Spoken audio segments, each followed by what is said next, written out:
वेद न्यूजनं युवा उद्योजकांसाठी स्टार्टअप नाशिक ही एक नवीन सिरीज सुरू केली आहे, ज्यामध्ये स्टार्टअप इंडियाचे मेंटॉर श्रीकांत पाटील तुमच्या प्रश्नांची मनमोकळेपणानं उत्तरं देणार आहेत, जेणेकरून तुम्ही नोकरीच्या मागे न लागता स्वतःचा व्यवसाय किंवा उद्योग सुरू करू शकता.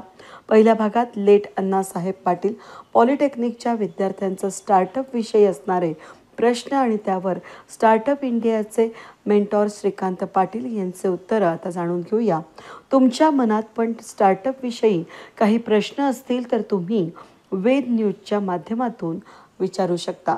हॅलो सर, माझं नाव हर्षदा सूर्यवंशी. मी NIT लेट अण्णासाहेब पॉलिटेक्निक कॉलेजमध्ये कम्प्युटर ब्रांचमध्ये आहे. मला नोकरीच्या मागं न लागता मला स्वतःचा स्टार्टअप सुरू करायचा आहे. तर माझा प्रश्न असा आहे की नवीन स्टार्टअप सुरू करताना कोणकोणत्या गोष्टींवर लक्ष द्यायला हवे? टीम, आयडिया किंवा मार्केट रिसर्च?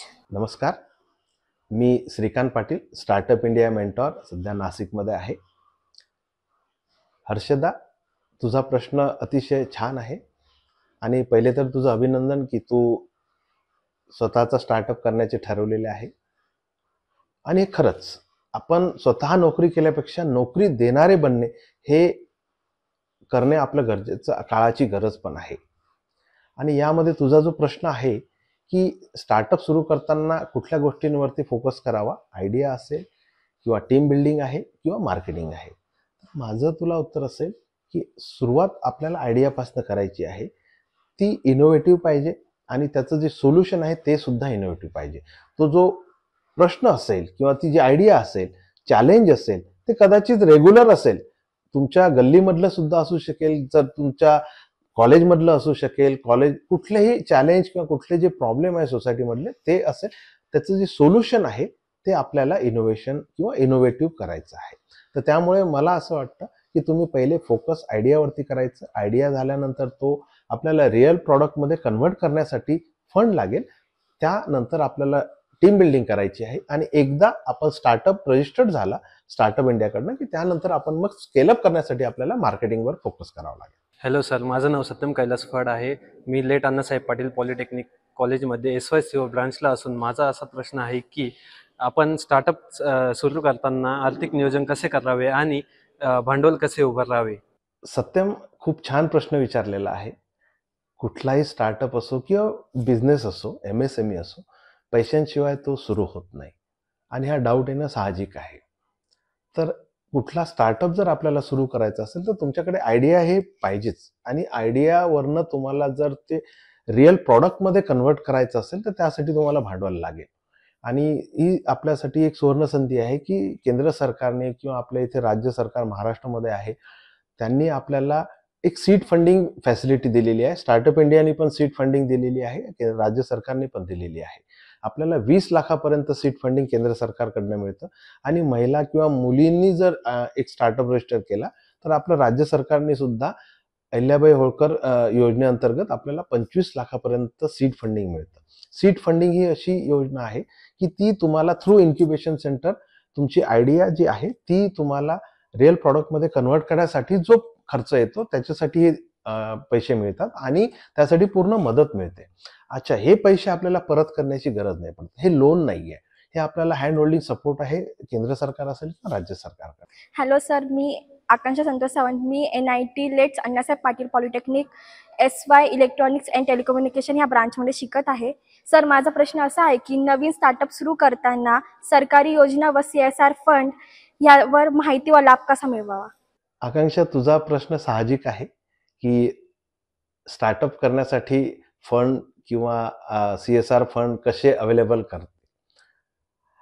केंद्र सरकारच्या जवळपास 300 पेक्षा जास्त स्कीम्स आहेत की ज्यामध्ये आपण भांडवल उभं करू शकतो.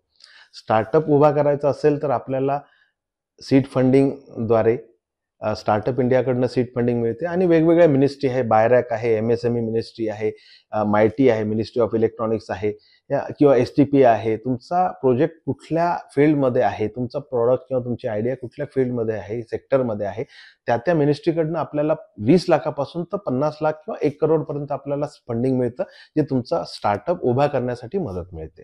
आता दुसरा त्यामधलाच प्रश्न असा असेल की केंद्र सरकारच्या योजना आहेत, तर त्या योजना आपण इथे उदाहरणार्थ CGT-MSc आहे किंवा PMEGP आहे, त्याच्यानंतर तुम्हाला केंद्र सरकारने अशा पद्धतीने स्कीम केलेल्या आहे की तुम्हाला भांडवल जे उभं करायचं आहे ते सबसिडी सुद्धा त्यामध्ये दिलेली आहे. आता तू महिला आहे तर त्यामध्ये तुला 35% सबसिडी मिळेल. म्हणजे 1 लाख जर तू कर्ज काढलेलं असेल तर त्याच्यामध्ये 35,000 रुपये तुला सबसिडी मिळणार आहे. म्हणजे तुला 1 लाख मायनस 35,000 जेवढी अमाऊंट येईल तेवढी तुम्हाला 5 वर्षामध्ये भरावं लागेल. तुमचा जर ऑलरेडी मोठा बिझनेस झालेला असेल तर ते CGT-MSc स्कीम आहे, त्याच्यामध्ये 10 करोड पर्यंत तुम्हाला फंडिंग मिळतं आणि हे सर्व विदाऊट कोलॅटरल मिळेल. तर अशा भांडवल उभं करण्यापासून तर एक्सपोर्टर्ससाठी जेवढ्या इन्सेंटिव्ह असतात ते सर्व केंद्र सरकारकडनं मिळत आहेत आणि त्याच्या व्यतिरिक्त राज्य सरकारकडनं ज्या मिळत आहेत त्या वेगळ्या. तर त्यामुळे त्याच्यासाठी कुठलीही मदत लागली तर नाशिकमध्ये जर तुम्ही आहात तर इथे मी DIC थ्रू करून देऊ शकतो तुम्हाला आणि हे सर्व फ्री ऑफ कॉस्टमध्ये आहे. केंद्र सरकार राज्य सरकार कुठलेही चार्जेस घेत नाही. त्यासाठी काही डॉक्युमेंट्स लागतात, 4-6 डॉक्युमेंट्स असतात, तर त्या सगळ्या गव्हर्नमेंटच्या स्कीम्स त्याच्यामध्ये मिळतात. पण तुमचा जर स्टार्टअप असेल तर त्यासाठी सीड फंडिंग हे तुम्हाला पहिलं प्रायोरिटी असायला पाहिजे. दुसरा जो लघु प्रश्न त्याच्यामध्ये आहे की CSR फंडिंग वेगवेगळ्या कंपन्यांना कंपल्सरी केलेला आहे केंद्र सरकारने. पण तो CSR फंडिंग आपला हा व्यवसायासाठी वापरू शकत नाही, आपला स्टार्टअप करण्यासाठी तो CSR फंड वापरू शकत नाही. तर त्यासाठी आपल्याला वेगळ्या पद्धतीने तुम्ही जर NGO केला, नॉट फॉर प्रॉफिट असेल तर त्यामध्ये तुम्ही तो CSR फंड वापरू शकता किंवा मग फॉर प्रॉफिट असेल तर त्यामध्ये काही वेगळ्या पद्धतीने तो CSR फंड वापरू शकता. पण माझं असं एक मत असेल की तुम्ही CSR फंड तुमच्या उद्योगासाठी वापरू नये. माझं नाव संकेत संजय शिंदे आहे. मी लेट अण्णासाहेब पॉलिटेक्निक कॉलेजमध्ये मेकॅनिकल ब्रांचला शिकत असून माझा प्रश्न असा आहे सर, एक नवीन स्टार्टअप सुरू करताना आणि चालवताना कोणत्या चुका टाळाव्यात? संकेत, तुझा प्रश्न अतिशय महत्त्वाचा आहे. त्यामध्ये कुठल्या चुका टाळाव्यात, एक उद्योजक बनण्यासाठी कुठल्या चुका टाळाव्यात हे महत्त्वाचं आहे. पण प्रश्न हा येतो की कुठल्या गोष्टी करायच्या हे आधी जाणून घेणं गरजेचं आहे आणि काय करायचं. मग जर एखादा व्यवसाय सुरू करायचा असेल आपल्याला तर त्यासाठी उद्योजकता म्हणजेच एंटरप्रेन्योरशिप हा ॲक्च्युली पूर्ण व्यवसायाचा एक मूळ गाभा आहे की तो आपल्याला समजून घेणं गरजेचं आहे आणि त्यानंतर आपल्याला कुठल्या चुका टाळायच्या यावर आपण जाऊ शकतो.